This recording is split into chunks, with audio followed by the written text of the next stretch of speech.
Ashish, you can start the recording again Yeah. because there was some error that came in the beginning. Just record All it right. again on All your right. computer. It's recording. It's showing as it's recording. But if you wanted to record it on your local computer, also you can. Okay. You might have an option for that. You just check, Okay. Sure. and if not, that's fine. Yeah, it's not giving me that option. So It's all right. We'll share it yeah, later. yeah. Good. So let's get. Good evening, friends, and welcome to yet another awesome session from Mindful Living.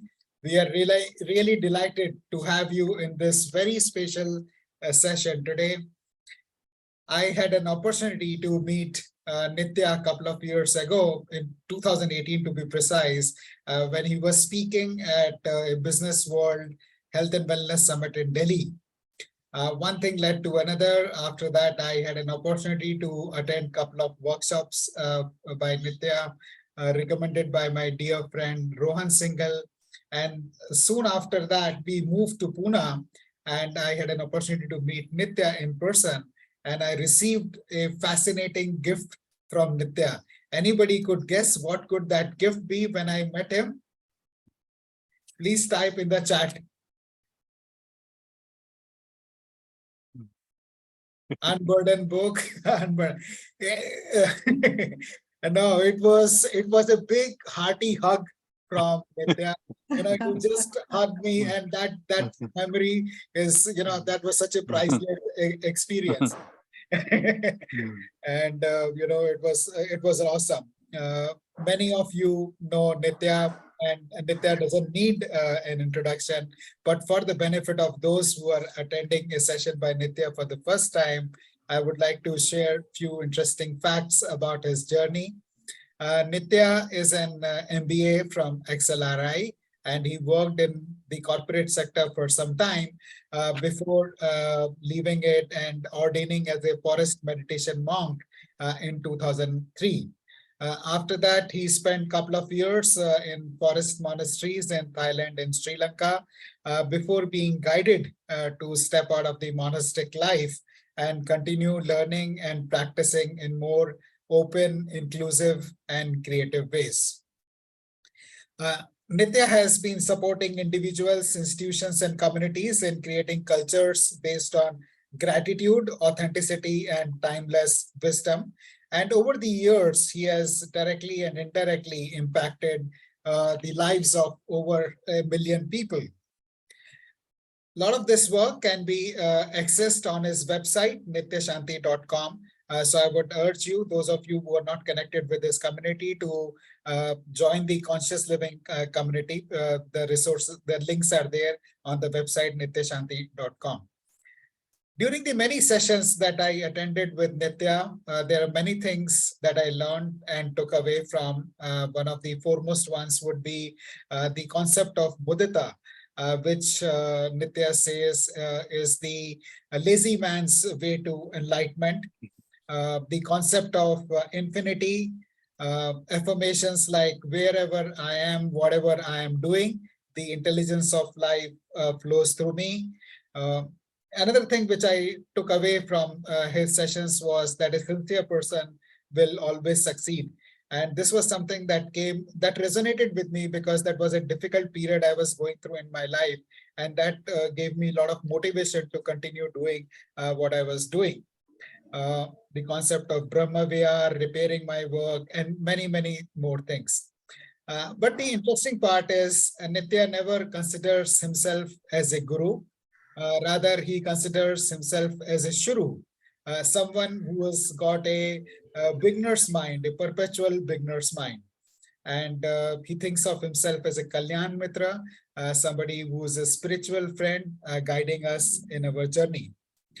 And one thing I really appreciate about Nithya is the fact that he makes the topic of spirituality, which appears to be serious, fun. And some fun facts about Nithya are that he's got a massive collection of board games, and he likes playing pickleball. In case you don't know what pickleball is, please Google it and see what a fun game it is. And before I invite Nithya to talk about his book Unburden, I would like to take a minute to introduce myself. as many of you may be attending a session of mindful living for the first time. If this is the first session of mindful living that you're attending, please type FT in the chat box. First time. Friends, my name is Ashish Kumar and I am the founder of Mindful Living. I started Mindful Living in 2018. Prior to that, I worked in the corporate sector for over 25 years in senior management roles in leading Indian and multinational organizations. During the years of my working in the corporate sector, I saw how stressed the employees in the corporate sector are. And I thought to myself that the message of living consciously needs to be taken to the corporate sector. And with that mission of impacting the lives of 1 million people, I started Mindful Living in 2018. With the good wishes of all, we have had a very good run. In the last 5 years, we have conducted over 300 sessions in leading corporates in India, which include Aditya Birla Group, Tata Group, Airbnb, American Express, Schneider, Signify, Kotak Life, SDFC Life, and many other organizations. The session today is being conducted as a part of the Mindful Living Community Initiative, which started in April 2020 when the first lockdown took place. A few of my friends reached out to me and requested me to conduct mindfulness sessions for them to help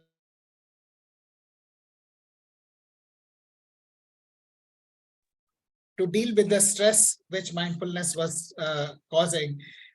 So over a weekend, we started conducting mindfulness sessions. One thing led to the other. And over a period of time, we have grown to be a fairly large community which connects every weekend to practice and discuss about living consciously. In case you would like to be part of this community, please click on the link that we are going to share in the chat and join us. We are a non-political, non-religious community. It's a very safe space for people to share about the challenges they face in living consciously. And the work we do is in the area of making people healthier, happier, and wealthier. Before I invite Nithya to talk about his book, I would like to thank Anamika, who is not able to join the session today, but who helped us put this together. And few things I would like to share about the book, Unburden, though I'll invite Nithya to talk more about it, is that it's a fascinating book and which has got practical insights into how to apply the wisdom that Nithya has shared with us.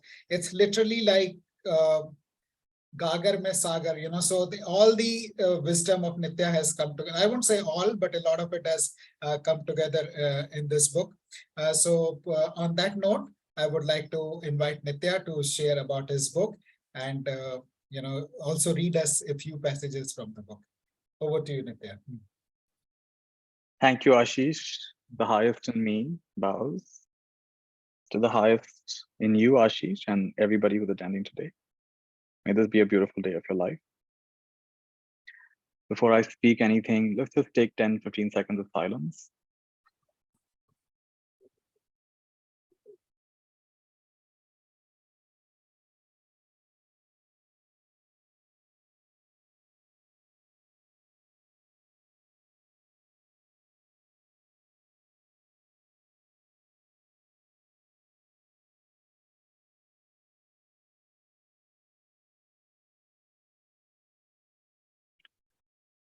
Take a deep breath.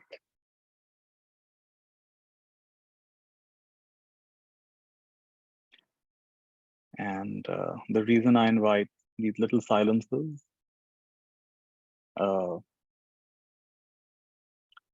is to recognize that more important than words, it's the gap, it's the silence. There's a lovely saying that music lives between the notes, and the tiger paces between the bars of the cage. And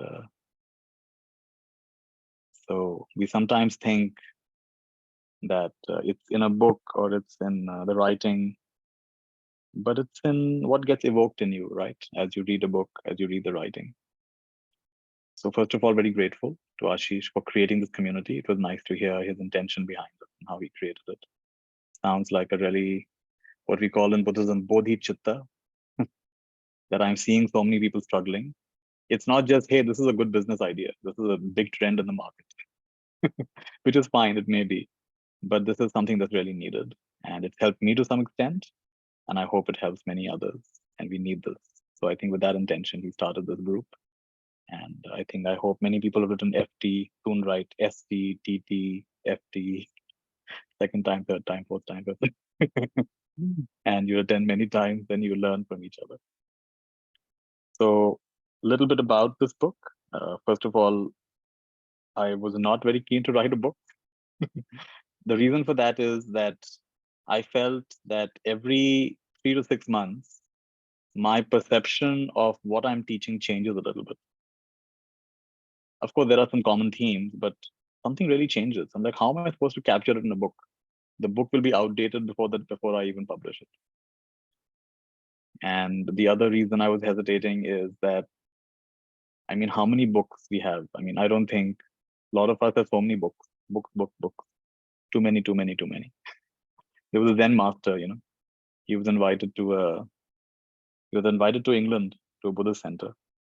So on his way out, everything he said had been translated. So on the way out, they said, give us one final message. So he was standing next to a big bookshelf.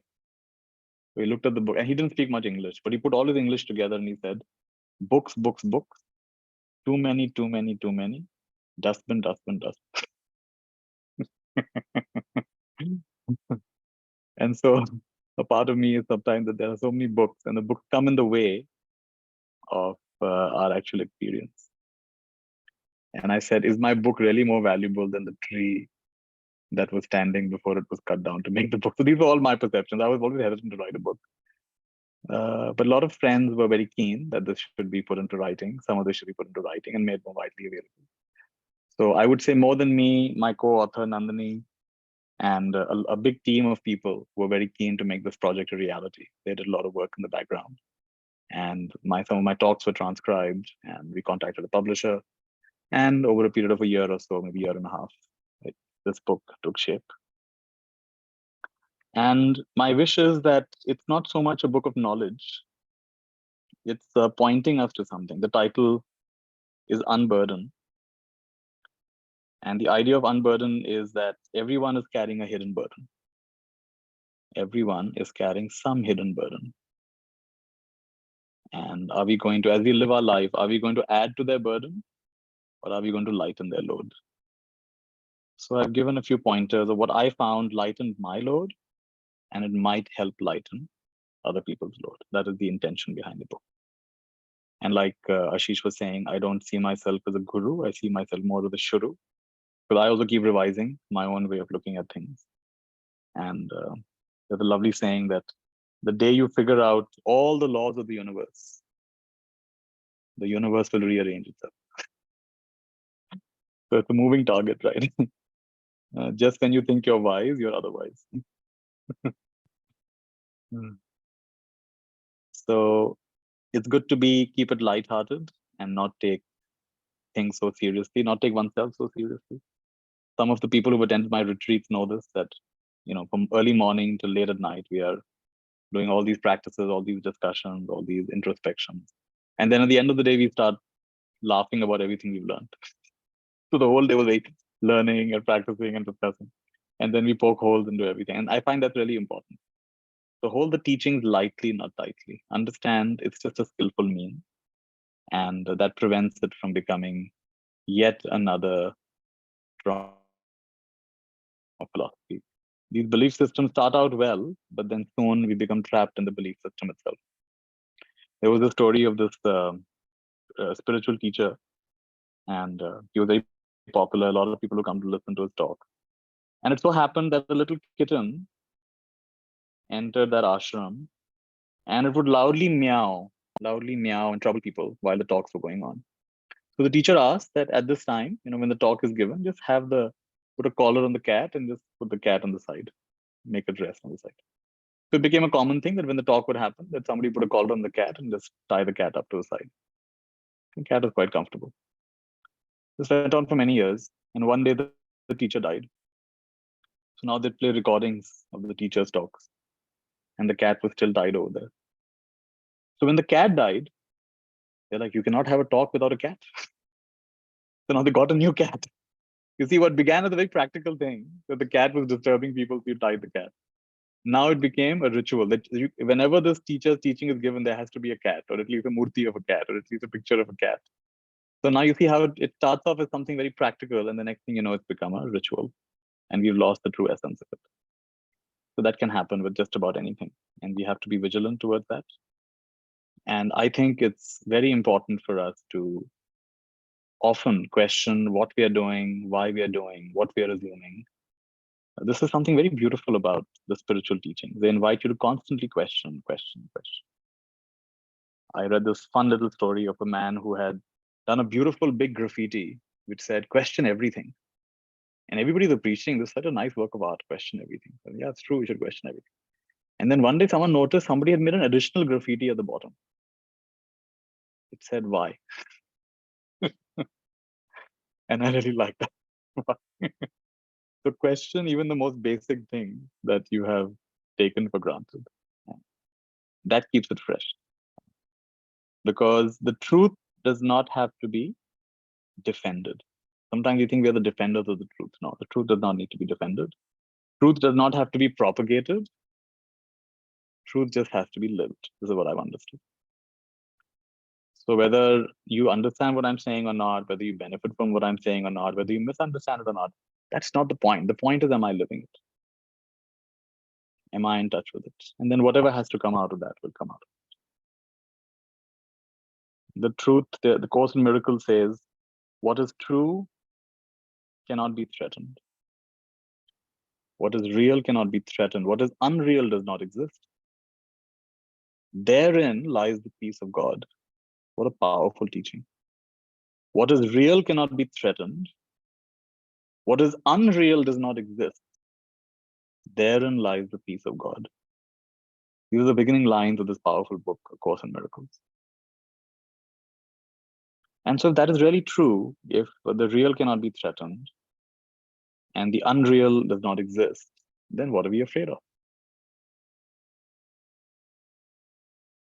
When I first came across this teaching, Kashmir Shaivism, I was traveling in Korea, and I met this scholar. He was a French man, and he'd been studying Kashmir Shaivism. And I'd heard Kashmir Shaivism has a different point of view on things. So one of the very interesting points of view, Kashmir Shaivism says that there is no illusion. We normally think in Indian philosophy, you say there is the reality, and then there is the illusion, there is the deception, there is the Maya. And Kashmir Shaivism says, no, there's no Maya. Really, there's no Maya. Then what is everything? Everything is God. Everything you see and hear and smell and taste, undiluted, unobstructed, that is God. Oh, really? Then I asked this teacher, if everything is God, then what are you supposed to do? What is the practice? So he said, be spontaneous and enjoy. Be spontaneous and enjoy. Very fascinating. Be spontaneous and enjoy. You can't get this wrong. These are all powerful, powerful, powerful ways of seeing things. The great saint of Kashmir Shaivism, Gorakhnath, somebody asked him the summary of his life teachings. What is his life about? And he said, Hasiba, Kheliba, Dhariba Dhyana. Hasiba means I shall laugh. Kheliba means I shall play. Dhariba Dhyana means I shall meditate. I shall be conscious. Hasiba, Kheliba, Dhariba Dhyana. And if any of you been to Kashmir, you know, in Kashmir, they don't, India, we normally, the blessing, normally when elders give a blessing, is Jeete Raho. Jeete Raho is basically keep living, live a long life, Jeete Raho. I was very shocked when they said, when I was explaining the meaning, I've heard this Pulo Phalo. I said, what does it mean? Get pregnant and give birth. I said, oh gosh, Pulo Phalo. It's not a good grief. Not everybody wants to Pulo Phalo. But in Kashmir, they have an interesting blessing. They say, Maujud Rose. Maujud Rose. What does it mean? Maujud means present. Rose means be. Be present. Be present. I think it's a very beautiful blessing to give each other. Be present. Recently, this movie Avatar has come out. And when the first version came out, they had a beautiful greeting. I see you. I see you. I see you. It comes from an African greeting. I see you, and the other person says, I'm here. I'm here. So this book is like a distillation of some of these little learnings and insights. They're like sparkling moments, in your life. I think you have in your life, whether you're talking to a friend, you're reading a book, or you have an insight, it's like a sparkling moment, and you see life differently. And this book is a collection of such sparkling moments from life, from my life, my journey, spiritual journey, other journey. Sparkling moments that made me see things in a different way. And which is why you don't have to necessarily even read the whole book. You don't even have to necessarily do all the practices. But whatever you do read, somewhere in those pages, there will be a sparkling moment, or at least that's the intention. There'll be a sparkling moment where suddenly you'll see things differently. Oh, I never realized you could see it like that. I never realized it could be seen that way. Fascinating. Changes your whole way of looking at things. And it's like a whole burden has slipped off your shoulders.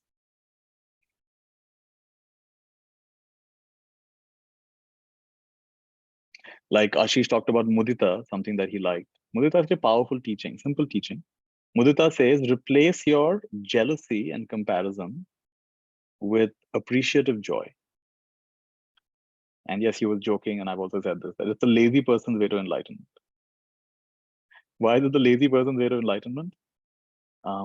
According to Nietzsche, one of the great Western philosophers, the number one malady, the number one disease of humanity is envy. And many of us feel, no, I'm not envious. But look carefully. Don't disregard it so easily. In many, many ways, we are envious. We compare ourselves. We evaluate ourselves. We imagine, oh, they have it better than us. A better family than us. Better health than us. Better circumstances than us. Or some imaginary idea of how we should be living, which is another kind of form of envy. So envy is comparing and negatively comparing, feeling less than, and at some level resenting the others for what they have. So mudita is the opposite of that. You rejoice. You rejoice. I wish you happiness. I wish you happiness. I had an experience once where I was really struggling with something for a few days. And I was in a train. I happened to be in England. I was in a train. And there's a tool which I've kind of briefly mentioned in the book, which I encourage you to learn. It's called tapping or EFT. But in this, you just kind of gently tap points in your face. So what they've discovered is this practice of gently tapping some of these points. It kind of disrupts that emotional, sometimes you can get into a bit of a mood and it breaks it down. It disrupts that mood. They're not entirely sure why it happens. One reason could be the act of tapping is getting your brain to now shift from the thought to the feeling, thought to the feeling, thought to the feeling, thought to the feeling, thought to the feeling. It's interrupting the thought. And the feeling is quite pleasant. You're gently tapping your face, gently tapping your body.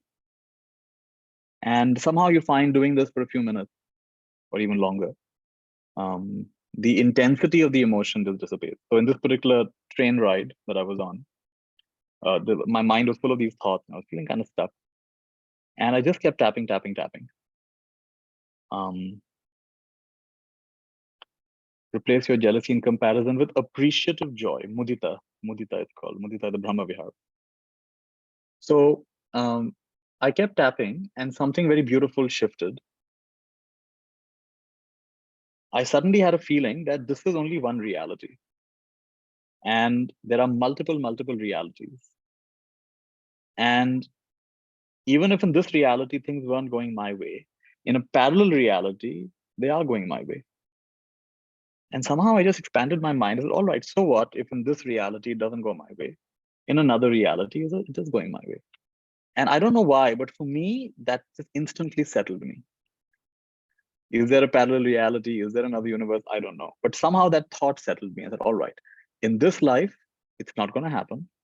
But in another world, in another life, in another universe, it just happened. And I was able to just release it like you release a hydrogen balloon. Let it go. Floated away. So mudita, an example of mudita would be that even in this life, if I'm not getting exactly what I want, I rejoice in the other life, the other parallel life, where I do have that maybe. Ultimately, these are stories we are telling ourselves. And sometimes a different story can release the tightness, the stickiness, the pain that you have around something. I thought I'll read a few pages from one of my books. I mean, one of the chapters of my book, and then we can have a discussion. So this is chapter number 9, and it's called Gamify the Spiritual Process. I want to begin with an example that really opened my mind in a way I wasn't expecting. I was in high school and living in Gurgaon at that time. I would go to New Delhi to meet some teachers and friends. One day on the bus, I saw a lady reading a book that seemed quite interesting. So I asked her, "Do you mind if I ask what book you're reading?" She said, "Sure," and showed me the book. It was Notes to Myself, a famous book by Hugh Prather. Hugh Prather. We began talking, and she said something I have never forgotten. She said, "I've learned something. Whenever I have a question, I formulate the question with a lot of clarity. Then I walk to my bookshelf, I pull out any book, I open any page, and I read any line and I find the answer." I was left wondering how this was even possible. I felt like I had to try this. So I went home that evening and I formulated a question. I went to the bookshelf, just let my hand find a book. I opened a random page, began reading a random line.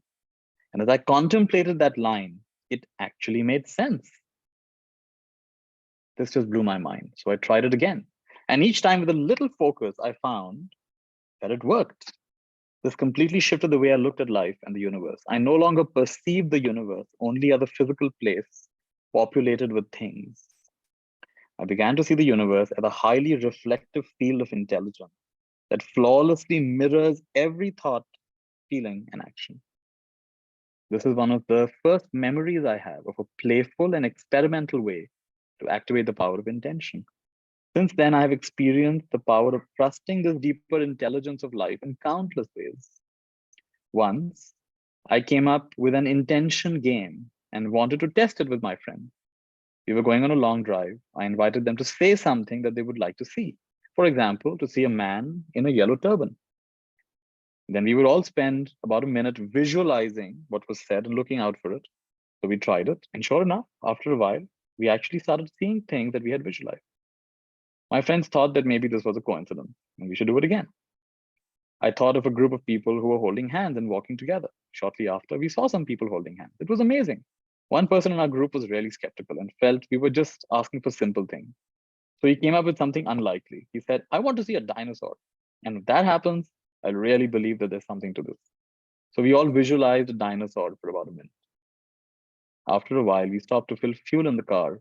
Right there at the gas station was a big dinosaur statue, and we were all so delighted. It's strange how these intention games can resolve problems as well. Once I was teaching at a session in Bangalore. I told the group to arrive the next day at 5 minutes to 9. So we start the session sharp at 9. An elderly gentleman came up to me and said, "Nithya, I can only come at 11. I live very far away and I have to change 4 buses to come here. There's no way I can come before 11. So I said, "Well, you've learned the power of intention. So go back and try it. See what happens." He was quite skeptical. The next morning, he came exactly on time and shared his experience before the session began. He said, "I woke up in the morning. I vividly visualized getting there on time. I went to the bus stop, and the first bus was already there, waiting for me. I boarded it. The same thing happened for the other 3 buses as well. I barely had to wait a few minutes between each bus. This is the first time this has happened to me in my of 40-year history of traveling in bus in Bangalore. I'm amazed and I don't know how to explain this." He didn't have to explain. Everything in life need not be explained. Play with it. We don't have to get analytical about everything. Be playful about these things.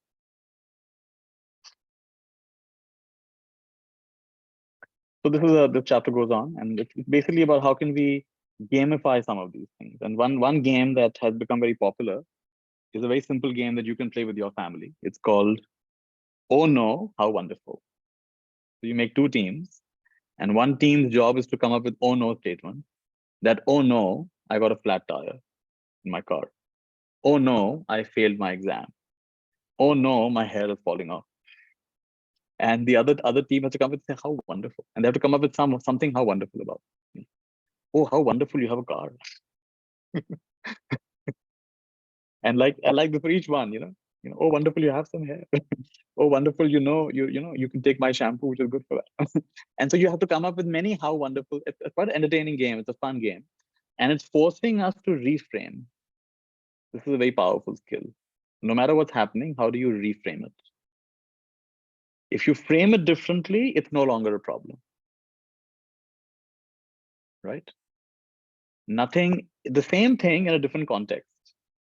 Because, like, for example, someone wearing swimsuit on the beach or in the swimming pool, perfectly normal.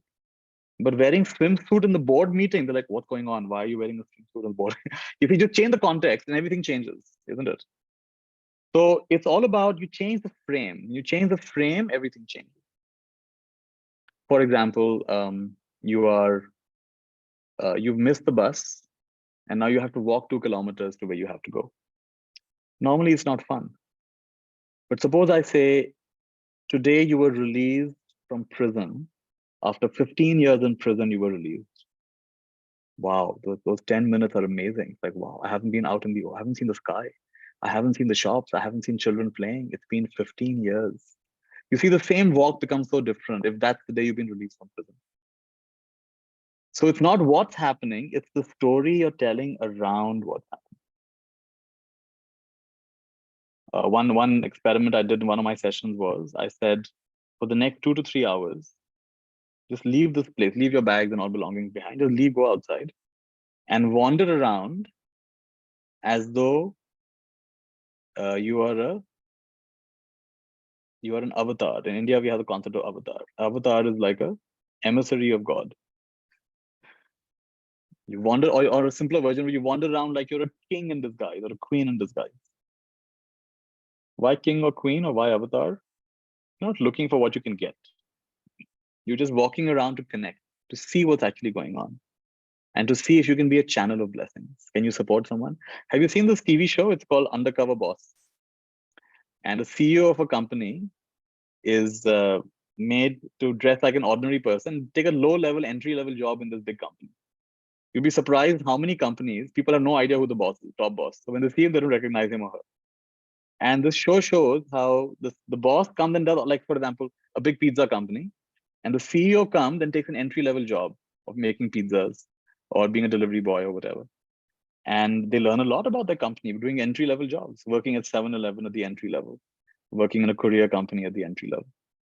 And so this is an example of, you're pretending to be something that you're not. So I could walk outside pretending to be just an ordinary person, but actually you're an avatar. Actually, you are a king or a queen in disguise. People came back 2-3 hours later with fascinating stories, powerful stories. All we did was we changed the frame. And they came back and said, I had powerful conversation. I met some kids and we played together. I sat under a tree and I felt so peaceful. I went to a shop and I complimented the shopkeeper. He said, wow, no one compliments me. Thank you so much. And somebody went and bought ice cream for a lot of children. So, like, a lot of interesting things, and people couldn't stop sharing. They wanted to share more and more. And till today, they remember that 2 to 3 hour exercise. Till today, it's been years. So this is the power of changing the frame, changing your way of looking at things. Yatha drishti tatha shrishti. When you change your way of looking at things, the things you look at change. This is a very, very important learning. One reason it's important to challenge our assumptions, to meet people who have different belief systems, to follow different, who look at life in a different way, is it forces us to look at our frame. And there is something we can learn from everyone. The one thing I read a long time back, a simple phrase, the wise one learns from everyone. The wise one doesn't just learn from wise one. The wise one learns from everyone. I had a friend who there was some problem, corruption, whatever. He ended up going to jail. And he spent 6 months in jail. He said, Nithya, I have learned more from prisoners in jail than I've learned from anyone outside. Of course, they've done horrible things, this and that, but they have a different kind of wisdom. They have a different kind of insight into human nature and life. It's not that they're necessarily good people or bad people, but in a funny way, in a different way, they're grounded people. And they've seen life in a way you and I've never seen life. And I learned so much from these people in prison. So if you look past the superficial layer that, oh my God, these are criminals, horrible people, robbers, this, that, murderers. And then you look a little bit beyond that, you say, wow, there is wisdom in everybody. And the wise one learns from everyone. If you think like this, then you listen better. I'll give you a very simple way to be a good listener. It's the world's easiest way. There are hundreds of ways to be a good listener. This is probably one of the best. What's the best way to be a good listener? Imagine the other person is very wise. When you imagine the other person is very wise, you automatically become an excellent listener. You listen with a lot of openness, a lot of attentiveness.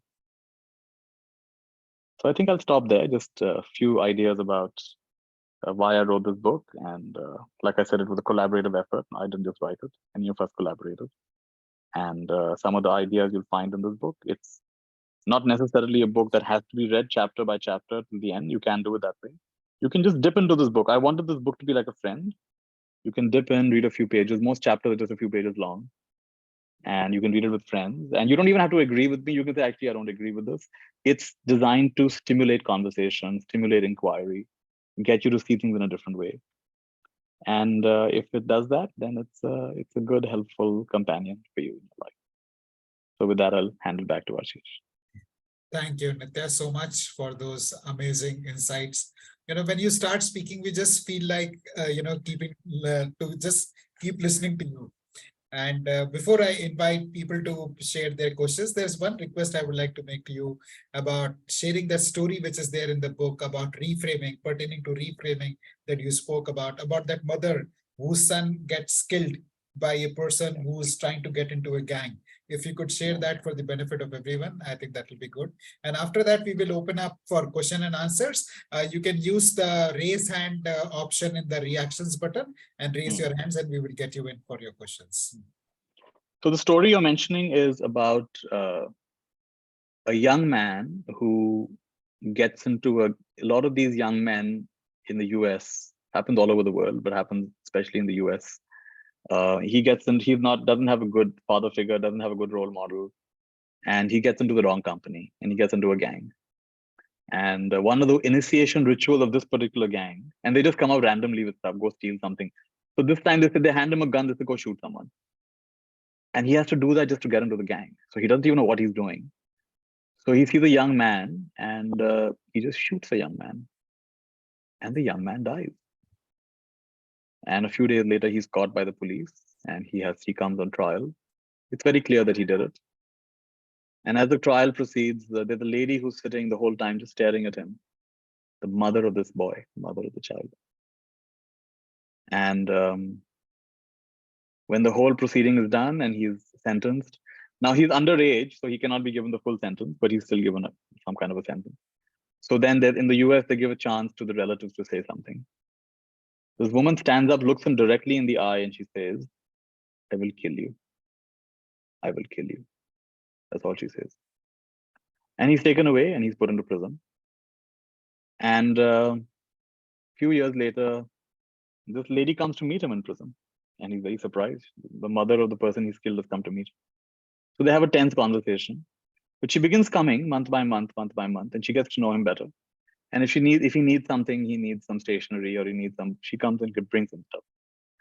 And then, like I said, he was underage, so he doesn't get the full sentence. So now in the next few months, he's going to be released. So she says, what's going to happen? What are you going to do? He says, I don't know. I don't have a plan. So she's okay, let me see what I can do. So she says, I have a friend who has a small company and he can give you an entry-level job. Where will you stay? He says, I don't know. I have no plan. She says, well, my son is dead. His bedroom is available. To get you started, you come and stay there. So when he's released, he actually moves into the home of the lady whose son he had killed, staying in the bedroom of the son that he had killed. And he starts taking this job. So several weeks into it, one day she calls him, she says, sit down. She says, do you remember what I said to you on the day of your sentencing?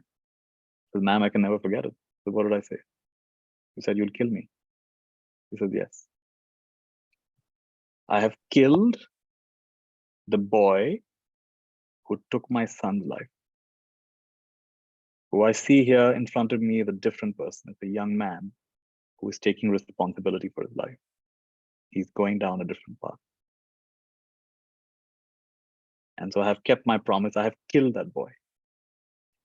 You are different and you will go on to live a different life. And if you want to, you can stay here for as long as you need to. So this is a true story told by there's a famous teacher in the US called Jack Cornfield, and he was on a train in the US. And another passenger on the train was a lawyer. And he told the story to Jack Cornfield. I think he was a lawyer, something like that. So it's a true story, apparently. And that story is mentioned in the book as well. Thank you, Nithya, for sharing that. We are getting such amazing feedback on the chat. Friends, we are open for questions or comments. You can raise. Yes, Manisha, please.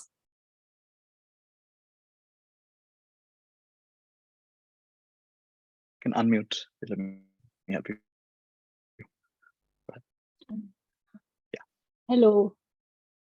Hi, Manisha. I'm really happy that I attended the session, and basically we can call it a satsang, not a meeting. To be better. And I'm a practicing psychiatrist in Mohali. So I want to ask a question. Usually my training helps me to detach from the people who are coming to me, not to get affected by their feelings. But sometimes there's so much pain in their story that it's difficult to do so.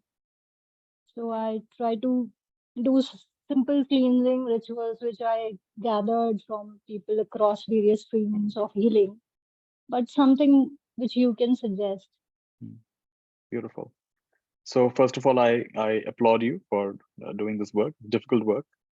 I have been to mental asylums and mental hospitals, and I've seen the kind of people come, the kind of depression, the kind of personality disorders, and their relatives, not just them, but their relatives, they're so concerned, they're so afraid, especially the young ones. So I can understand, or just maybe just begin to understand what you're going through.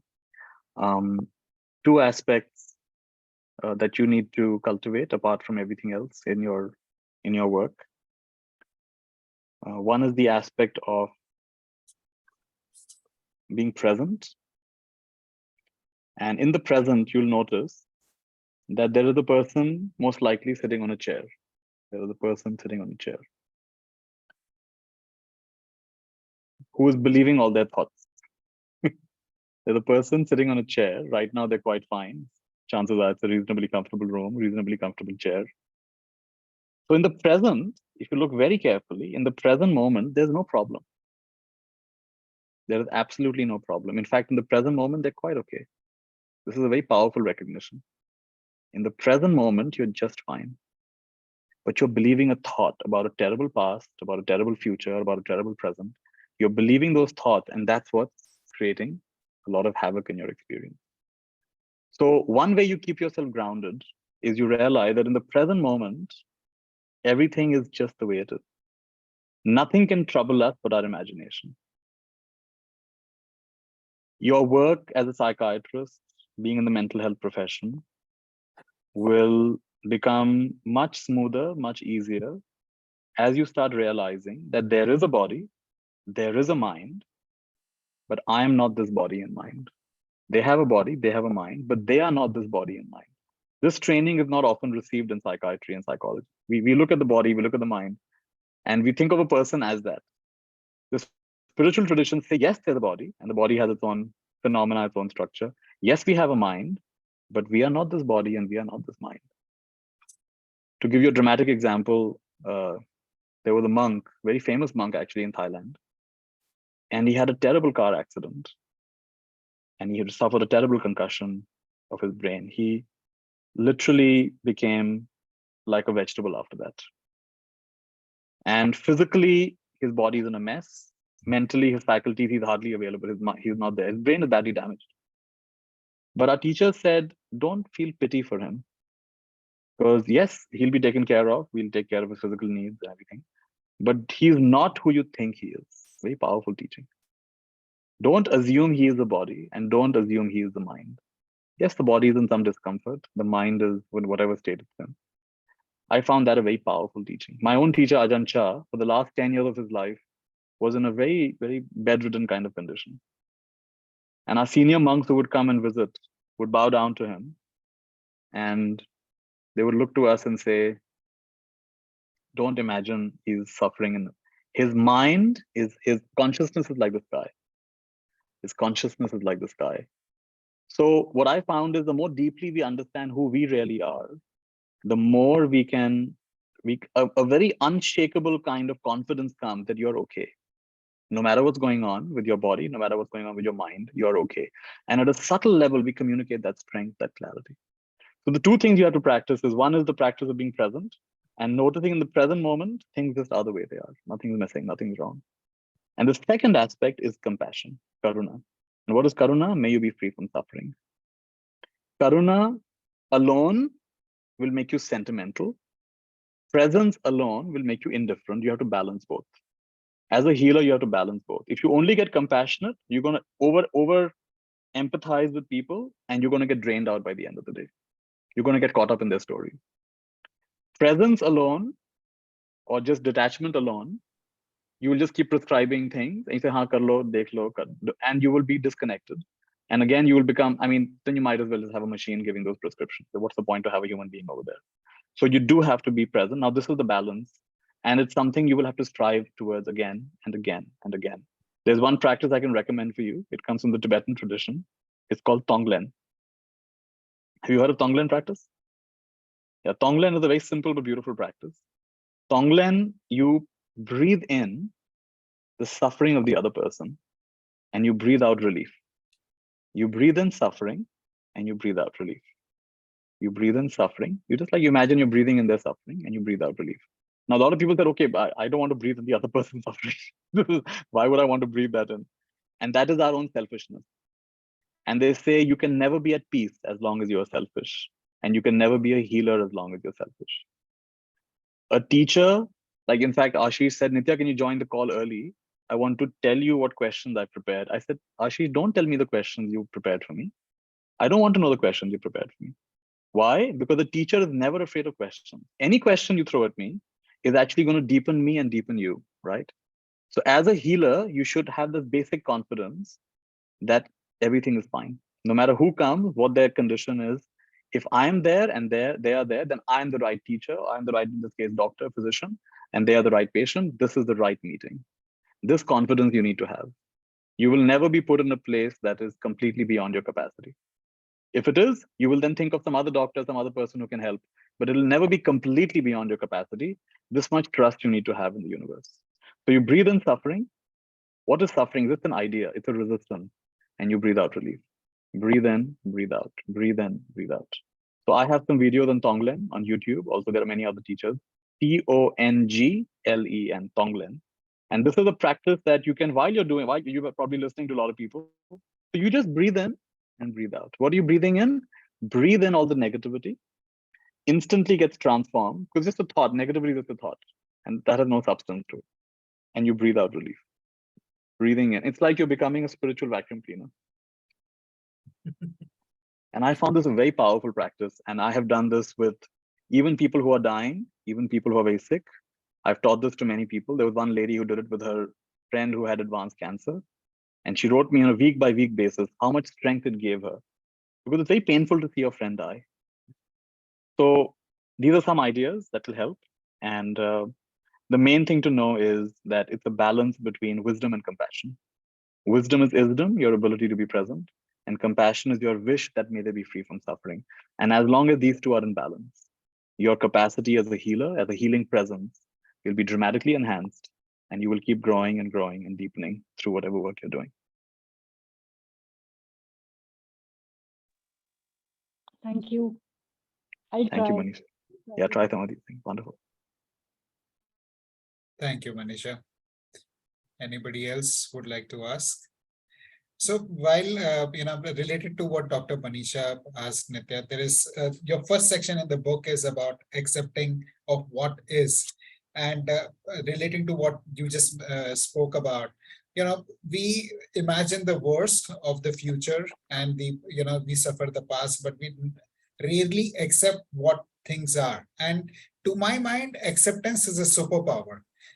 But sometimes we get conflicted, like when I was talking about acceptance to someone, and that person says, what if I'm getting beaten up by somebody, should I just accept it? In a relationship, if there's an abusive relationship and there is physical violence, do you just accept it? So would you like to elaborate a little bit more on acceptance, and how it relates to, do I accept my situation as it is? Do I accept my poor grades? Do I accept being beaten up? What do I accept? What don't I accept? And you also mentioned in the book about responsibility, our ability to respond. So if you could just elaborate a little bit on this. Yeah. So acceptance is not saying anything about what to do. It's just saying come into alignment with the way things are. If you have failed your exam, accept that you failed the exam. Don't beat your head. Oh, okay, now what's to be done about it? Maybe you have to, get better training for the next time, or maybe you have to change your course of study altogether. Acceptance is not saying now just sit down and there's nothing about passivity there. Acceptance is a very active state of being in alignment with the way things are, right? So that's the way I see acceptance. Come into alignment with the way things are, come out of arguing with reality, see things clearly, and then do what needs to be done. That's what acceptance is saying. What is your next question? You asked something about? Yeah. So if people are in an abusive relationship and there is physical violence, how do you handle that? See, that is something which there are a variety of things to be done.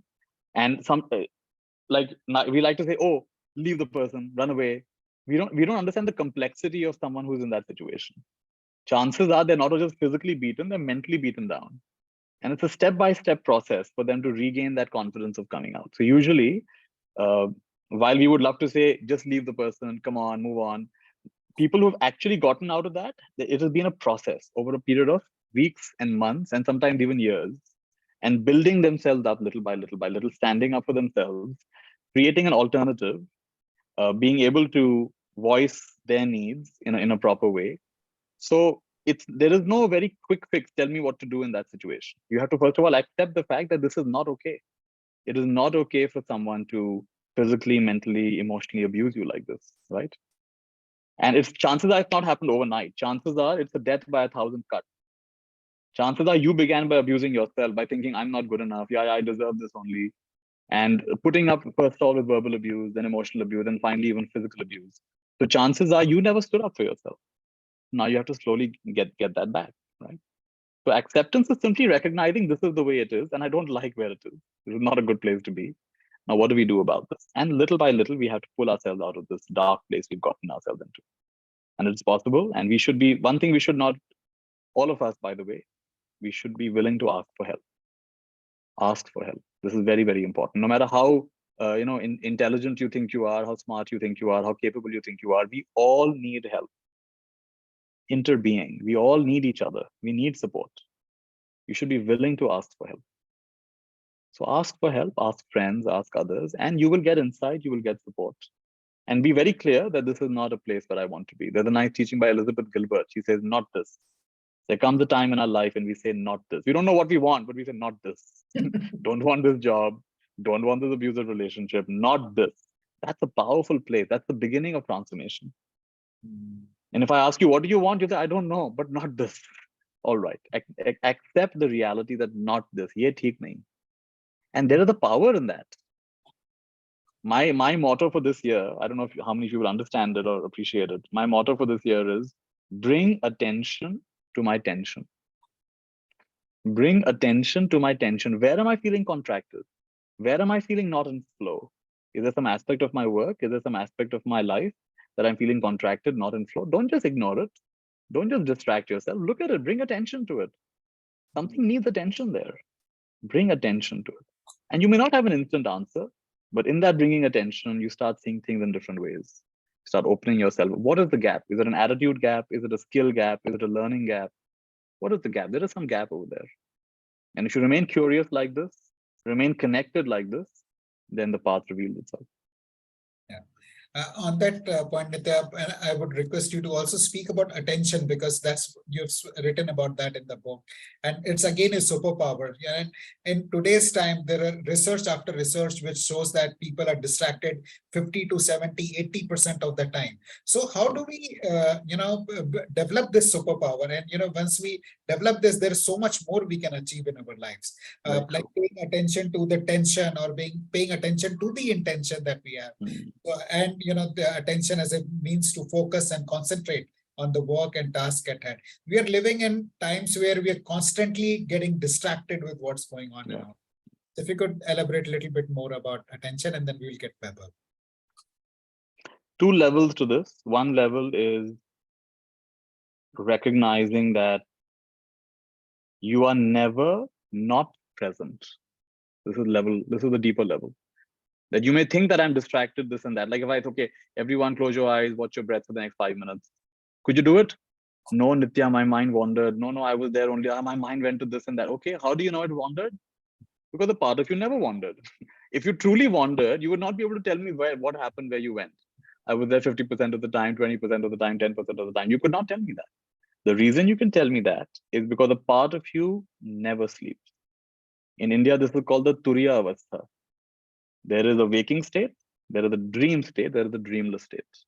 And there is a state that stands back and witnesses all of these three states. That's called the Turiya Avastha. So the deeper answer to your question is, first of all, start recognizing that there is something in you that never sleeps, is never distracted. The sun is always shining, in other words. We say sunrise, sunset, night and all of that. No, the sun is always shining. Something is covering it up. The earth is covering it up, cloud is covering it up. This is level one. And level two is, yes, we can, our biology is a certain way. So we tend to get attracted to certain things, and it does have an effect. The kind of amount of sleep we have, the kind of food we have, the various things. Are we very excitable? We're always looking for the next distraction. What are we trying to run away from? So start simple. Start with just challenge yourself to do simple things. That, okay, I'll read this chapter of this book. I will take a walk without my phone, without listening to music. I will listen to this piece of music with my whole heart. I will talk to my friend. I will do my best to really listen to what they're saying, and not just what they're saying, but what they're feeling behind that, what they're wanting behind that. Or certain times of the day, when I wake up in the morning, I'll keep a little time to just contemplate, where am I in life? What's important? What are my long-term goals? What's important to me? Am I moving in that direction? Reading something, stopping and checking, how can I apply this in my life? These are all ways. Hobbies are a great one. Do you like music? Do you like sports? What are your hobbies? Hobbies can be a great way to also develop attention. And so I would say do it in a more relaxed, and of course, meditation, all these tools are available, but do it in a more joyful, accessible way, right? And don't be hung up on perfectionism, because your deeper mind is always present. And the more you start recognizing that, this tendency that, oh, my mind wanders so much, it's so hard to be present. That's one level. The deeper level, it's all. My name is Nithya Shanti, unchanging peace. That doesn't mean I'm always peaceful, but there is a Nithya Shanti. There is an unchanging peace that is the background. That is the background stability of this life. Touch that again and again. Touch that again and again. Glimpse after glimpse. That's the way we go forward. And that means you have a foundation of wholesomeness, a foundation of completeness. And this is how you balance your divine nature and your human nature. Very interesting insights there, Nithya. Nithya, there is a question that has come up in the chat, and it says that, do we stay distracted as a way to avoid what's there? Is that a choice also, to stay distracted, to avoid what we are facing? It is usually some kind of avoidance. It is some kind of pleasure seeking, or it's some kind of avoidance. That's the reason. There's some underlying anxiety. There is some emotion we're trying to get away, something unpleasant we're trying to get away from, or something boring we're trying to get away from. And the powerful lesson here is fully feeling your feelings is healing. Yeah. Fully feeling like I said a little while back, bring attention to the tension. Marinate in it, sit in it, it's okay. When I went for Vipassana meditation, we would sit for 1 hour.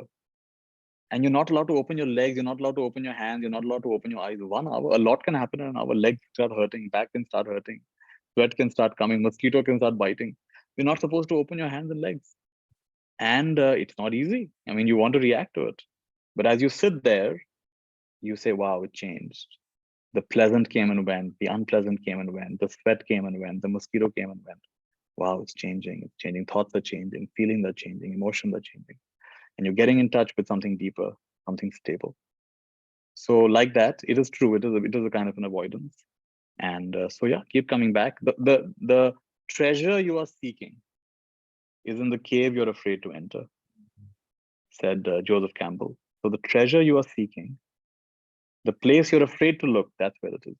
So if you were to allow yourself to be bored, for example, your best ideas will come when you allow yourself to be bored, fascinatingly enough, not by constantly being stimulated. The days you are constantly stimulated, you will not get any brilliant idea. The days you are bored are you'll have your breakthrough ideas. It's the opposite of what we expect. Thank you for those insights, Nithya. And now, Vaibhav, please go ahead and ask your question. Unmute. Yeah, good evening, everyone, and thank you very much, Ashish ji, again for a beautiful session, and Nithya Shanti sir. It's a great evening, and the one thing which you shared with us today was very, very, fascinating for me was that the world also teaches you, to question everything, and you said that question everything, and then you found someone asking why. That's such an enlightening moment, and I felt that one. Maybe I'll share with my views with you, and maybe you can add more into it.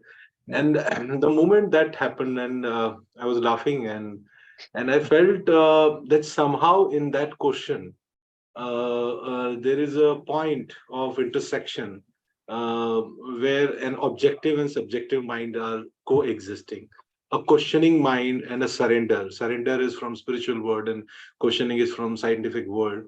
How these both can exist, coexist, and this is the point when you said why to question, and the both is happening. The surrender is happening at the same time, and questioning is also happening at the same time. So that's the moment of oneness where we have both worlds coming in together, and I just felt that moment, this was the point of intersection of both worlds. Well said. Very well said. Very powerful. Yeah. What you've kind of touched on something beautiful. It's often in these moments of intersection that's where the transformation is. It's like it's the opposite of what you expect. Like I was very, very, very afraid of death, and that was the impetus behind my becoming a monk early and practicing all of this. There was a lot of fear of death. And somehow it took a moment of, it's okay if I don't have a peaceful death. It's okay if I have an unpleasant death. It's okay if I'm unconscious in my death, if I don't have a skillful death. And wherever I go, whatever happens, may I be a channel of blessings. So when I went from resisting that, oh, it shouldn't happen, what if it happened, what if this, okay, let it happen. Wherever I go, whatever realm I go to a ghost realm, I go to a hell realm, I go to an animal realm, I go to a human realm, Devic realm, or if there is no realm, whatever, then may I be a channel of blessings wherever I go. And something just shifted in that moment. In allowing myself to face my deepest fear, something shifted. Like when I began teaching, then there was a fear of what if I'm not a good teacher? What if I'm a fake teacher? What if I'm a hypocritical teacher? What if I'm actually hurting and harming people more than helping them? I said, all right, let me face that fear. Okay, maybe I don't know if I'm really helping anybody. I don't know if these teachings are really true or not. And I'm just doing the best I can. And I don't know if it'll genuinely help anybody, if it's the right way of teaching, if it's the right teaching or not. And the moment I embraced that and said, all right, it's okay. And there's a lovely teaching by Ramakrishna Paramahans. He says, if you have genuine and sincere faith on a fake guru, a false teacher, that fake teacher will take you to God. So I said, even if I'm a fake teacher, fake, prophet, whatever, and I'm giving wrong teaching, but people have genuine, sincere faith on whatever I'm sharing, that will be their mode to God. And so in that moment, I accepted that, I am a guru, I'm a shuru, I know something, I don't know something. And I'm maybe I'm sharing things I also don't practice. And it's okay. And something just dissolved in me. It's all right. It's all right. There's a beautiful Dogen Zenji, great Zen master, said something very powerful once. He said, the life of a Zen master is one continuous mistake. The life of a Zen master is one continuous. What a powerful teaching. Yeah. So you take away the sense of I have to do it right. I have to do it. This whole the sickness of perfectionism. So many of us have. I have to do it right. I have to be a good mother. I have to be a good grandmother. I have to be a good friend. I have to be a good. What good? You have no idea. Yesterday's solutions are today's problems, aren't there? They thought they did such a great job, and now those same solutions have become today's problems. Somebody invented the cell phone saying let's connect people, and now we're disconnected because of cell phone. Yeah. So whatever we thought we are solving becomes a new problem. Did you know the person who invented the AK-47 thought he's doing it for peace? The man who invented AK-47, the assault rifle, he thought it'll empower Peace Corps around the world to end terrorism. AK-47 was a weapon of choice for terrorists. Of course, since then there have been other weapons. But what a strange thing, right? What you think is going to solve something becomes a new problem. Yeah. So its life is full of these topsy-turvy things, and that's why it takes a moment of crisis in us. Like, oh my, what is it? Is it this? Is it that? Is it this? Is that? And at some moment, it just to dissolve. Something you just dissolve. You don't resolve questions; you dissolve them.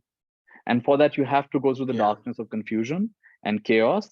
And it's not an easy process. It's not a smooth process. It's not a clean process. I can't give you 10 steps to do it. The Buddha tried to give 8 steps, 8-fold path.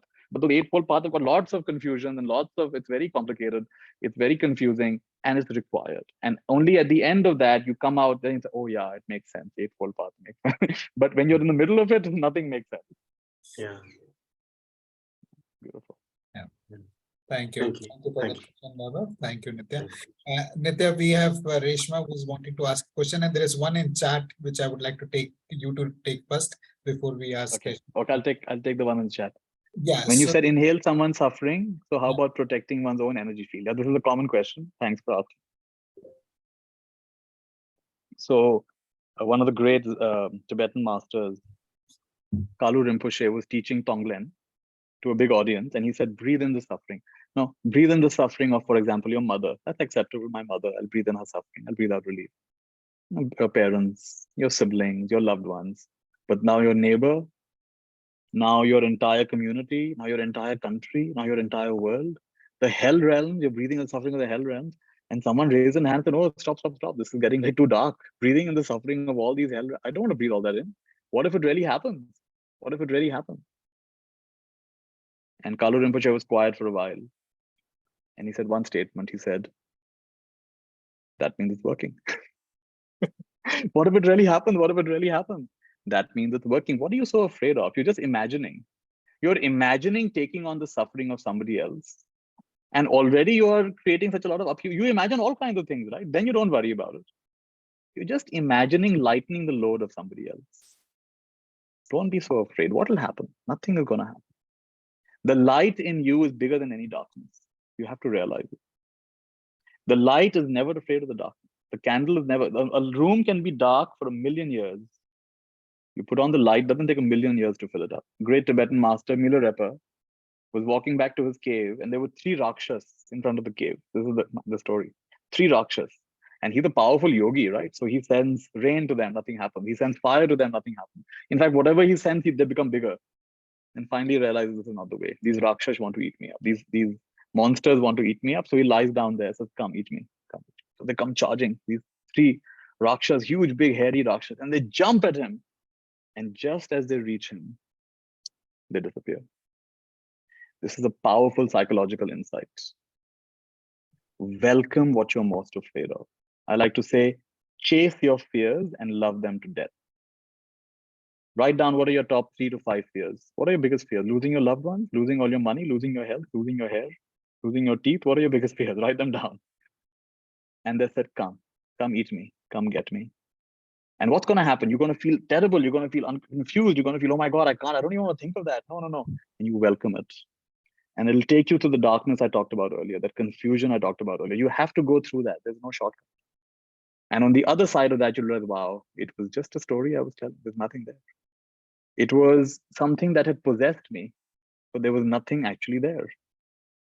And so like this, we have to allow ourselves. So when you say breathe it in, what you're actually breathing in is the idea, your idea of what suffering looks like. Your idea of suffering is not suffering. The map is not the terrain. You breathe it in, and what you're actually dissolving is your own concepts about the world. What is real cannot be threatened. What is unreal does not exist. Therein lies the peace of God. If it's real, it's real. It is what it is. Don't add layers to it. You have every capacity to deal with every situation in this world. Every situation, whether it's cancer, whether it's losing a loved one, whether it's insomnia, you name it, you have the capacity. You need to open yourself up to it. And that's what this teaching is about. Breathe it in, breathe out, relief. Breathe it in, breathe out, relief. Start with yourself. If you don't want to start with others, just start with yourself. Breathe in your own suffering, breathe out, relief. And then slowly, slowly, slowly expand and include the whole world. And in that moment, you're transforming. Yatha drishti tatha shrishti. You have instantly changed your way of looking at the world. When you do that, a flower opens, a lotus opens.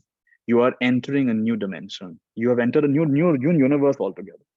In this universe, you cannot suffer because you welcome the suffering, and what you welcome cannot bother you. Wow. Amazing. Thank you for sharing that, Nithya. We'd now like to invite Reshma to ask a question. This is about subconscious mind. Reshma. Hi, Nithya. So lovely to be here. One keeps reading about how the subconscious mind is actually 95% of what we do. So is there any practice that one can adopt on a daily basis to, I don't know whether to reprogram the subconscious mind, but at least to sort of influence it, because apparently all the habits and habit behavior and patterns are all connected. Yeah.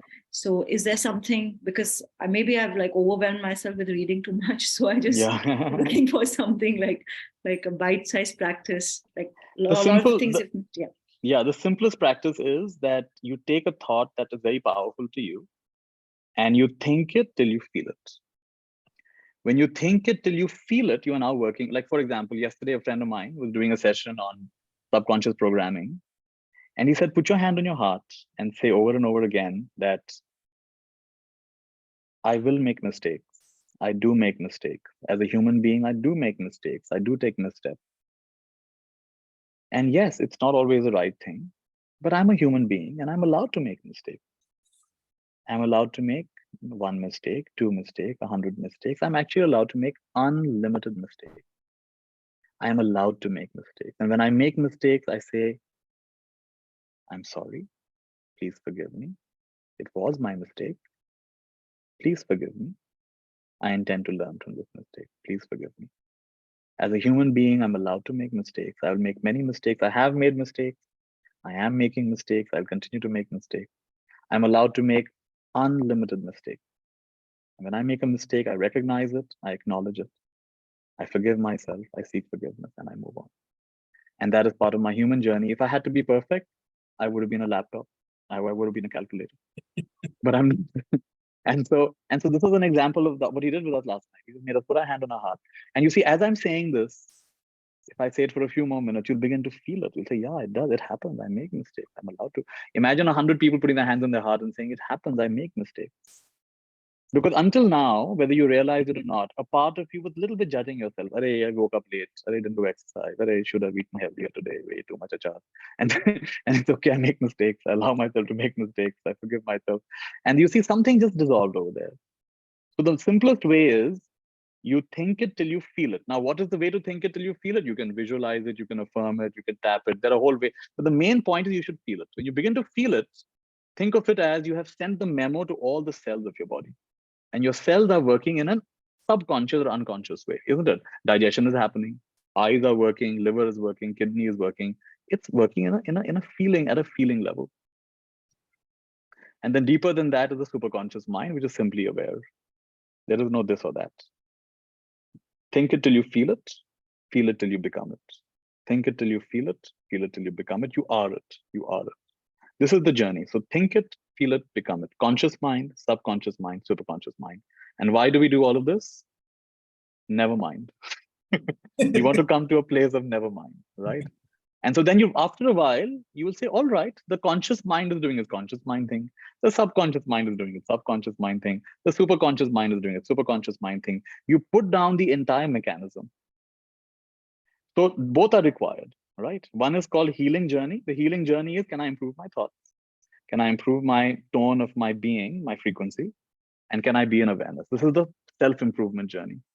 But what you'll find in the self-improvement journey is like, I've been doing this stuff for, I don't know, since the age of at least 16, 17. But there are still sometimes thoughts that are not the best thoughts. There are still sometimes feelings that are not the best feelings. And then I can beat myself, I'm not positive enough, or I'm a spiritual teacher, or I'm a hoax, I shouldn't be.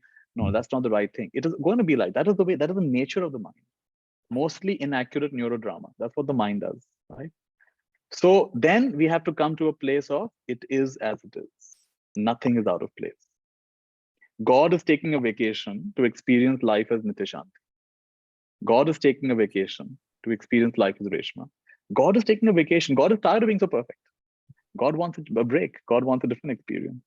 So I radically embrace myself. In the Tibet, in the Mahayana Buddhism, they call this bombu. What is bombu? You embrace your foolishness. You embrace that no matter how much I try, I'm actually remain pretty foolish at the end of the day. And how beautiful it is. I embrace my Buddha nature, and I embrace my foolishness. And what an amazing thing. I'm the Buddha, and I'm a foolish Buddha at the same time. I'm a Buddha and a Buddha at the same time. And snap right there. Right there, you have understood that there's a healing journey and there's a putting down journey. Otherwise, you're going to go crazy, Reshma. There'll always be more to do. There'll be more hypnosis, more affirmations, and more. And then that becomes a different kind of dysfunction. There are two dysfunctions. One is prematurely saying everything is perfect, everything is okay. But it's not okay. You get angry, you get jealous, you're upset. It's not okay. Who are you fooling? So there's a premature kind of spiritual bypassing that happens. That's one mistake. And the other is getting so obsessed, Reiki level 20, going on next level, avataric levels, and this healing and that healing, and become a spiritual junkie. And there's no end to it. And this is the other kind of obsession. And then getting very afraid, I don't like negative people. I need crystals all around me. I need to take a bath in salt water. This is the next level of getting obsessed. So we need to balance these out. Yes, we will do some house cleaning, but we'll not get obsessed with it. I do my best and I leave the rest. And that is a nice balanced approach. Thank you for those insights, Nithya. Amazing. And there are a couple of questions in the chat, but I'll like to invite Shruti first, and then we will take the questions which are there in the chat. Thank you so much for the opportunity. I missed out the beginning, Nithya, but whatever I've heard, it's been awesome. I've learned a lot. I just wanted to, share my thing, and I wanted your opinion on it. Because for a long time, almost 20 years, I've been doing a lot of chanting and also studying Buddhism and all that. And I was guided to, we were always chanting for happiness. Wherein during the Corona period, I stopped doing that. And I said, I am happy. That's what I told myself. Because I felt that when all the time I was chanting for happiness, for others, for my children, for, everything, I would focus on their happiness and smiling faces and all that. Somewhere I was kind of accepting that they're not happy. That the situation is not really, there is a problem somewhere. Of course, problems are always there. And Corona, they even became worse. But then I changed my attitude and I started accepting that happiness is a given for me in my life.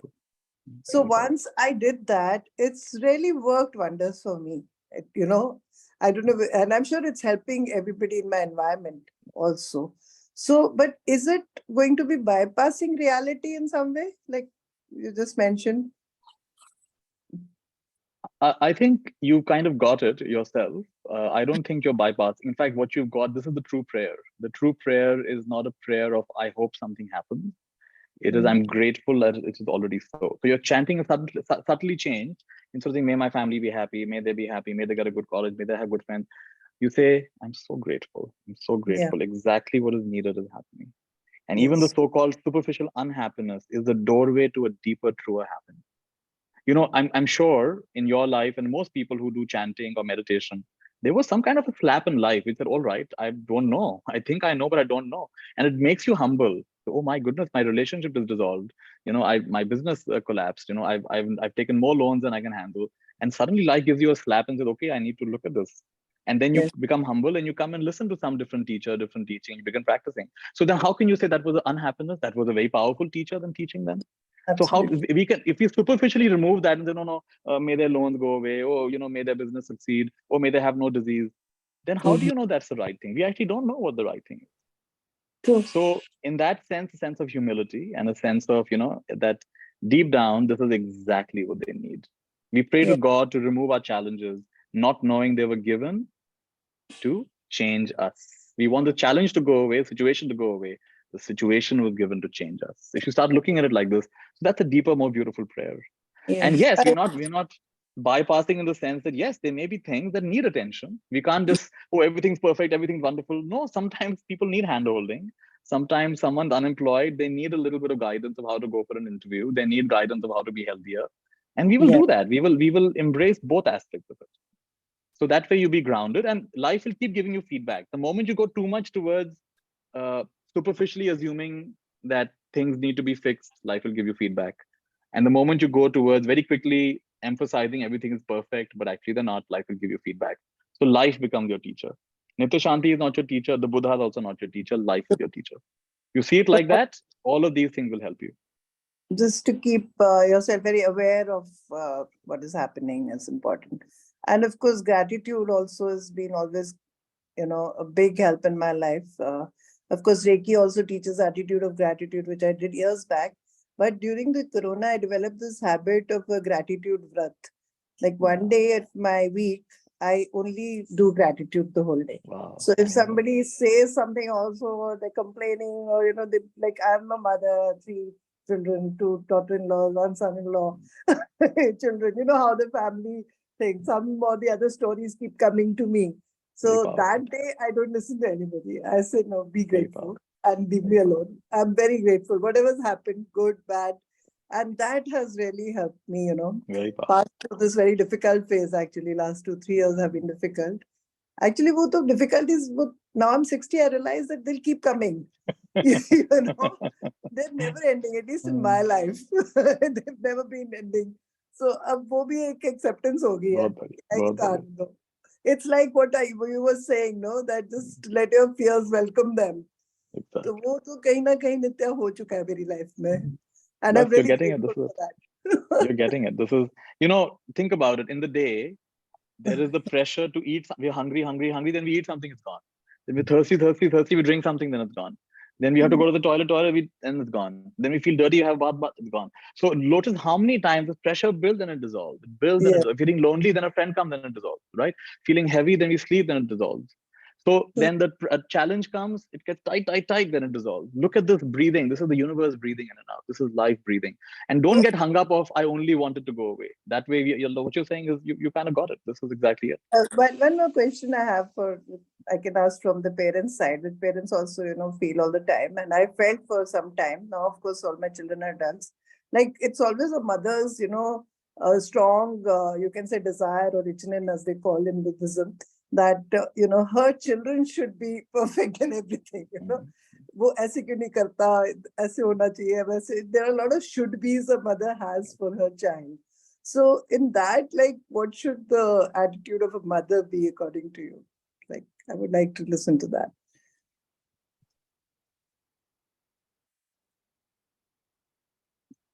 Or a parent, like maybe the father also feels like that. Yeah, I think if we just slow down a little bit and notice how the same game we've been playing our whole life. We wanted ourselves to be a certain way. We wanted our friends to be a certain way. We had a certain idea of how it's supposed to look like. But remember that these are ultimately life's children. They're God's children. They're Buddha's children. And you can wish them well, but you hold it lightly, not tightly. That, I wish that you have health. I wish you have good friends. I wish you make good decisions. I wish you are an upright human being with high character. That's my wish for you. So the 3 things I tell parents are, number 1, accept your child exactly the way he or she is. They're not going to always match your ideas. You have to accept them. You have to meet them where they are, not in your image of how they should be. Shift from judgment to acceptance, number 1. This is the foundation. Number 2, see in them a greater possibility, a greater potential. We often forget how long we took to learn the basic, simplest of lessons.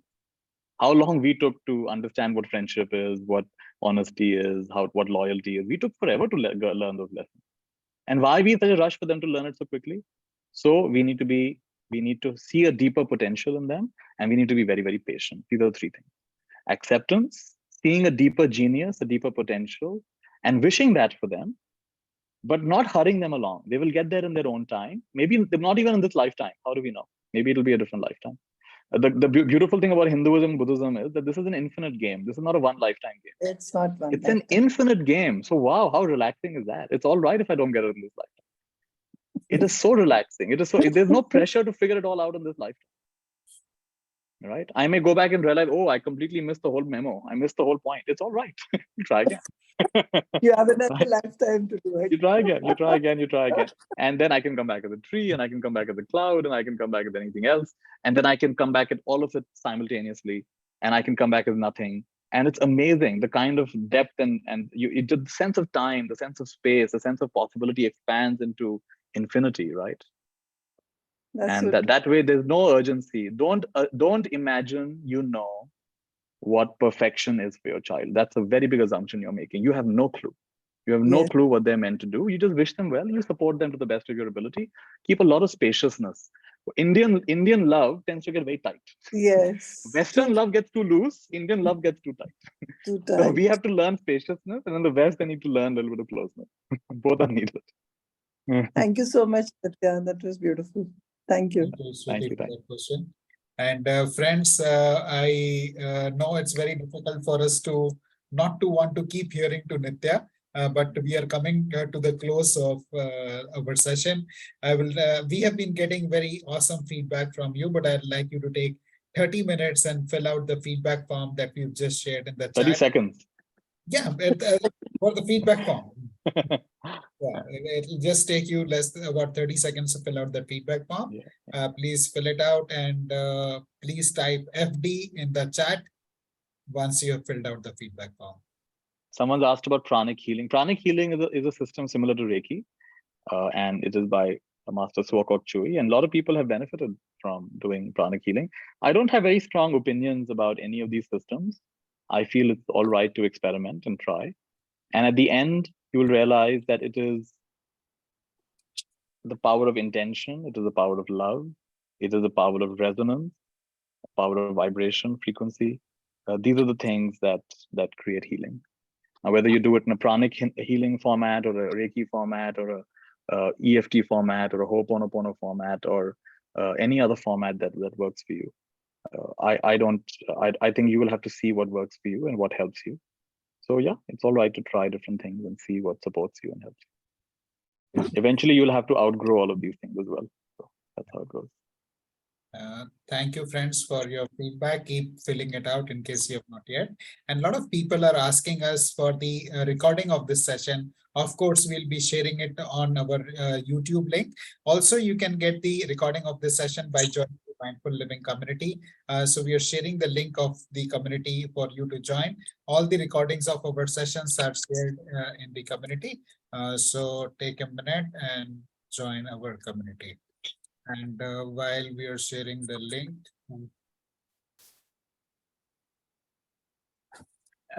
and we have two more questions, but we are also at that.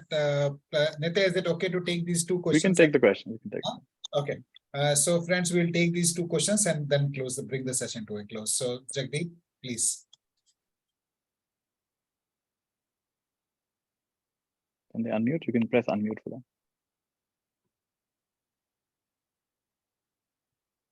Jagdeep, could you please unmute yourself?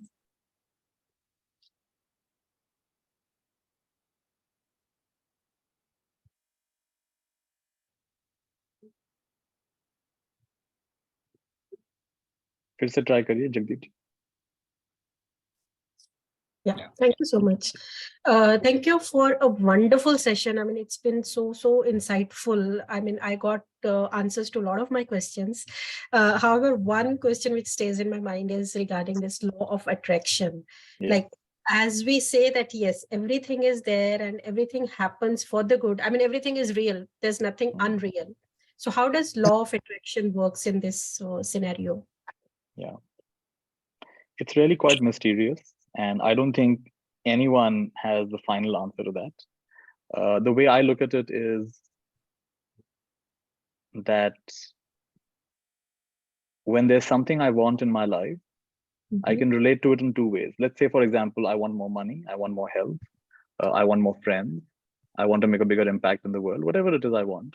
Now I can relate to it and say, oh, this other person has so much more money, so much more friends, so many more friends, making a bigger impact in the world than I am. I've been left behind. I don't know how I'll ever do it. I don't know if it'll ever happen. This is one way to relate to it. And the other way to relate to it, which is the law of attraction says, is come into the thought and the feeling and the state of being as though it's already so. Step into that feeling of it's already so. But don't just stop there. Now that you're in this feeling, then you say, okay, as this person who has abundance, who has connection, friendship, and is making a beautiful impact in the world, how would I think? How would I speak? How would I behave? Would I still wake up at 8 o'clock in the morning, or maybe a little earlier? Would I still watch so much TV, or maybe a little less? Would I still choose snack food, street food, or slightly healthier food?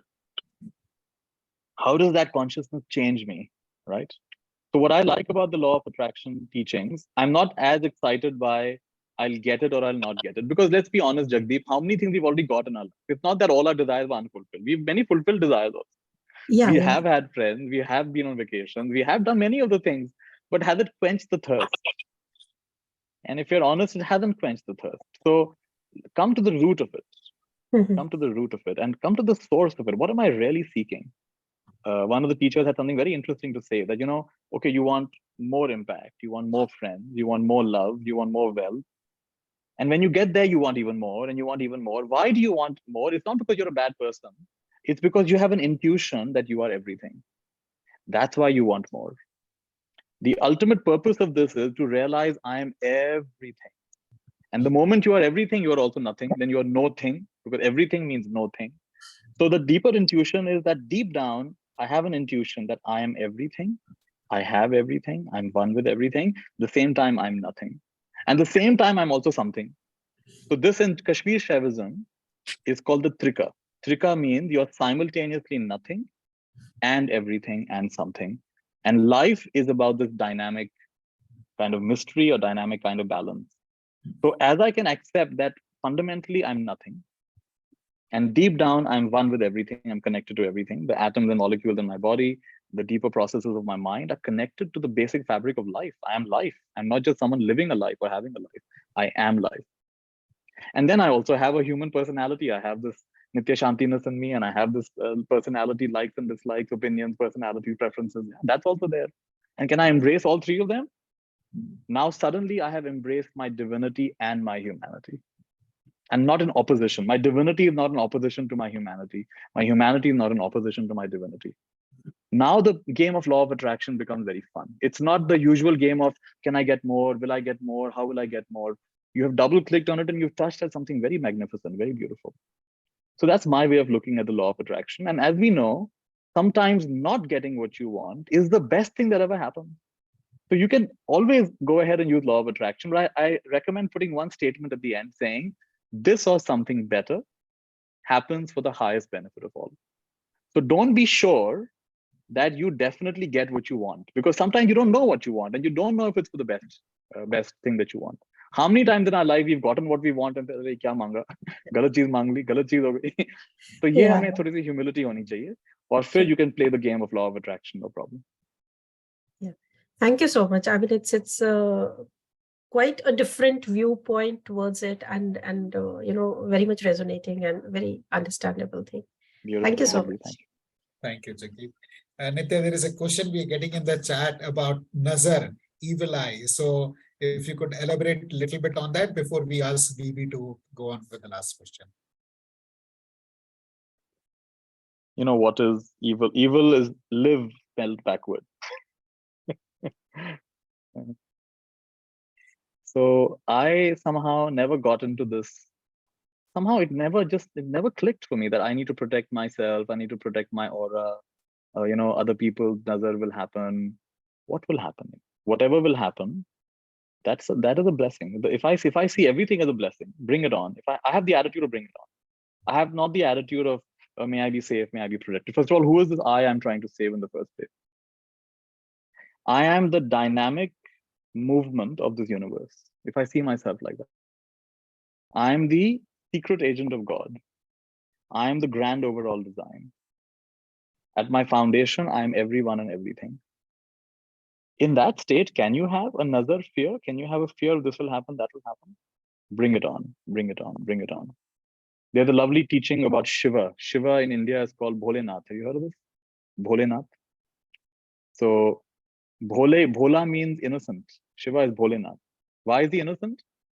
Whatever you ask for, he grants. That's why he's innocent. So people say, "Arey to bhole hain, kuch bhi puch lo, de denge." You know, so it's true he's Bholenath, but there's something deeper than that. He is the Lord of transformation, destruction. Destruction of your old self, transformation into the new self. So whatever you ask for, Shiva will grant it to you. But what you don't realize is that hidden in that is a poison. What is the poison? It's going to destroy who you think you are. Your wish will be granted and it'll destroy who you think you are. And that's not bad news, that's actually good news. So if you think like this, you start losing your fear of nazar. You have an assumption that my life should go a certain way.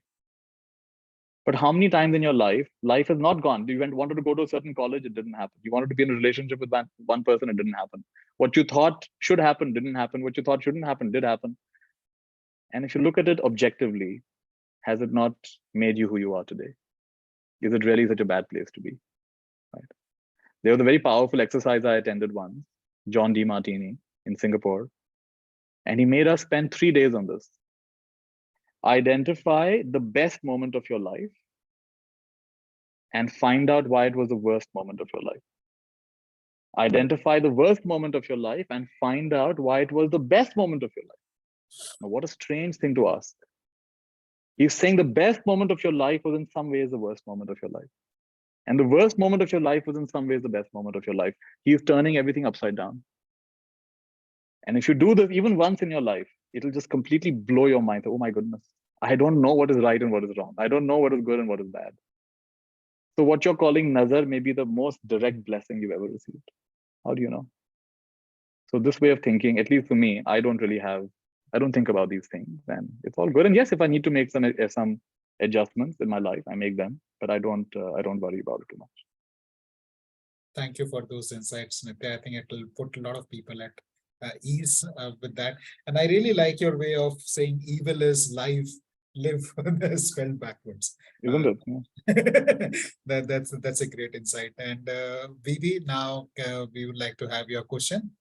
Last question for the session. Unmute. Let me help you. Yeah, go ahead. Hi, Vivek. Hi, Nithya, how are you? Good to see you. Nice beard and everything.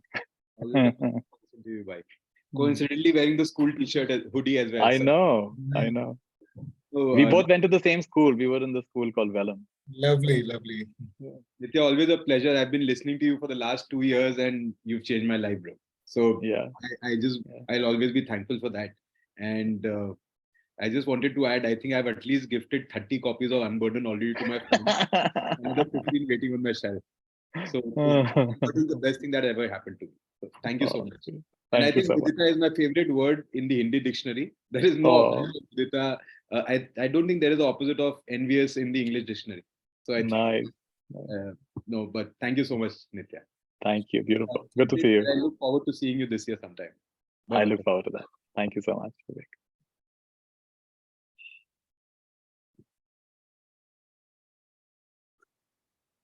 Now, I don't feel like it, but it's almost 10 minutes past our time, and we would bring the session to a close. Thank you, everybody, for joining. And Nithya, it's been such an honor to host you at Mindful Living and hearing your insights. I'm sure there are many things. Everybody would like to, we are going to share the recording with everybody, as a lot of you have been asking. And the session today, people are going to watch the recording over and over again to get the benefit of the deep insights that you have shared with us today. Thank you very much. Have a great weekend. Really appreciate you coming and sharing your insights with us. And I urge you, those of you who have not bought, please buy Unburden, read it, and unburden yourself, and also gift like Vivek has gifted so many copies. So thank you very much. Thank you, Ashish. And one last thing I want to say is that look past Nithya Shanti, look past the book Unburden, look past the people who inspire you, and try to connect with the source. What is the source from which Nithya Shanti is sharing these things? He has one particular way of accessing that source. Somebody else who you like, who inspires you, they have another way of expressing that source. So what I like to encourage people is look past specific teachers and even specific teachings and even specific practices and try to get in touch with what's behind that. And David Bohm called this implicate order. There's an implicate order, there's a deeper order that's keeping the planets in place, that's keeping our cells operating the way they are, that's keeping this whole universe cohesive and coherent. If you get in touch with that, these teachings, this session could have gone 1,000 different ways. These questions could have been different. The book I wrote could have had different chapters and different examples. It doesn't matter. It's pointing to something. And the moment you get that it's pointing to something, you don't get caught in the words, you don't get caught in the concepts, you don't get caught in the practices. You'll do the practice, you'll read the book or you won't, but you realize there's something deeper. And so get in touch with your source. I studied HR, human resource, and then later I realized HR has a deeper meaning. Helping humans return to their source. So I would like to help the humans and myself and all of us, remind them to return to source. And that is the wellspring from which all of this comes. Go straight for the source. The teachings can help you. Sometimes they'll obstruct you as well. If you remember that, then you will be on the right track and you will not get deviated. With that, we can complete today's session. Thank you so much. Thank you everyone for joining us. Thank you, Nithya, for those very powerful thoughts and insights. Have a nice weekend, everybody. I can give people a chance to unmute and say bye. Yes. Let me do that. Invite, ask all to unmute. Go ahead. Thank you so much, Nithya. Thank you so much. Thank you. Thanks a lot. Thank you, Nithya. Thank you all. Thank you. Thanks. Thank you very Thank you, much. Ashish, for organizing it. Thank you. Thank you so much, Nithya. Thank you for this wonderful evening. Thank you, Nithya. Thank you. Take care, everybody. Be well. Thank you. Thank you. Thank you. Thank you so much. अयो निकाल के रख संभाल के ले ले अब संभाल के रखा दीदी बेचारा को घर में काम है Bye.